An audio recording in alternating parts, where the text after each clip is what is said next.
Hello, bachcho. Let's read this question.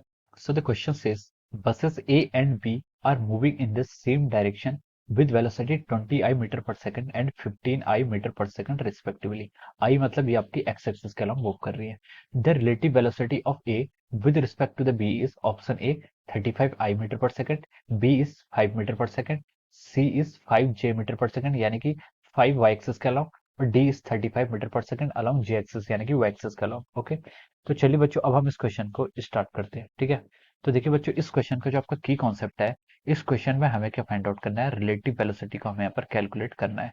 The key concept of this problem is our relative velocity. ठीक है, हमें क्या करना है यहाँ पर, रिलेटिव वेलोसिटी हमें यहाँ पर फाइंड आउट करना है. ओके, तो चलिए हम समझते हैं पहले आपका रिलेटिव वेलोसिटी होता क्या है.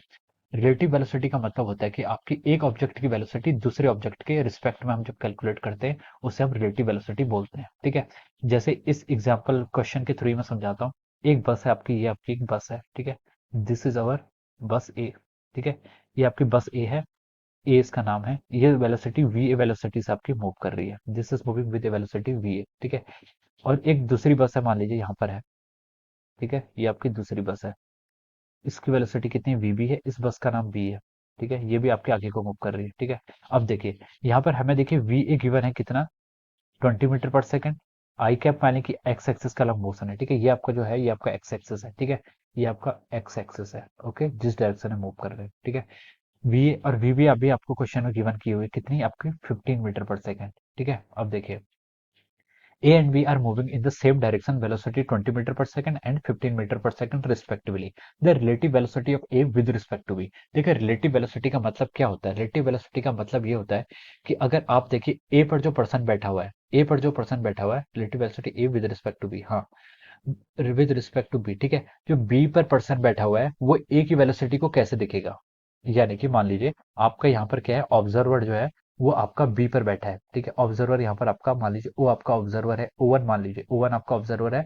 वो आपका इस बस ए की वेलोसिटी को कितनी मेजर करेगा, ये हमारी क्या होती है, रिलेटिव वेलोसिटी होती है. ठीक है, इसको पहले पढ़ते कैसे मैं ये बता देता हूँ. Velocity of A with respect to B को देखिए, velocity of A with respect to B, इसको ऐसे प्रोनाउंस करते हैं. ठीक है, बी क्या होता है आपका, बी आपका रेस्ट पर है, क्योंकि बी क्या है आपका ऑब्जर्वर है जो आपका ऑब्जर्व कर रहा है. और ए क्या है, जिस चीज को ऑब्जर्व कर रहे हैं उसे ए कहते हैं. ठीक है, जैसे यहाँ पर जो ऑब्जर्वर है वो क्या है, बी पर बैठा हुआ है, बस पर बैठा हुआ है, एक पर्सन है और वो ए को ऑब्जर्व कर रहा है, यानी बस ए को ऑब्जर्व कर रहा है. ठीक है, तो हमें पूछा गया कि वेलोसिटी ऑफ ए की velocity with respect to B, जो ऑब्जर्वर ओ वन है जो बी पर बैठा हुआ है उसके रिस्पेक्ट में एक जो बस आ रही है वो किस वेलोसिटी से आ रही होगी, ये हमें फाइंड आउट करना है.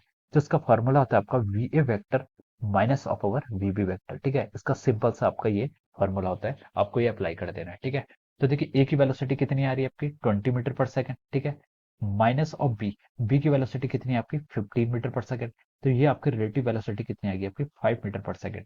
सर किस डायरेक्शन में, ये एक्स एक्सिस के अलोंग है, तो हम बोलेंगे कि आई कैप के अलोंग है. ठीक है, तो 5 मीटर पर सेकंड आपकी आई कैप के अलोंग, या फिर आप इसको ऐसे लिख लीजिए 5 आई कैप मीटर पर सेकंड. ठीक है, ये आपकी क्या होगी, वेलोसिटी हो गई. ठीक है, यानी कि जो पर्सन बी, जो बी में बैठा हुआ है उसको ए अपनी तरफ आती हुई दिखाई देगी कितने से, 5 मीटर पर सेकंड की स्पीड से. ठीक है, तो इसमें देखिए आपका ये ऑप्शन बी में गिवन है. ठीक है, तो हम बोल सकते हैं कि इसका जो ऑप्शन बी होगा, ऑप्शन बी आपको यही क्वेश्चन में आपके गिवन है.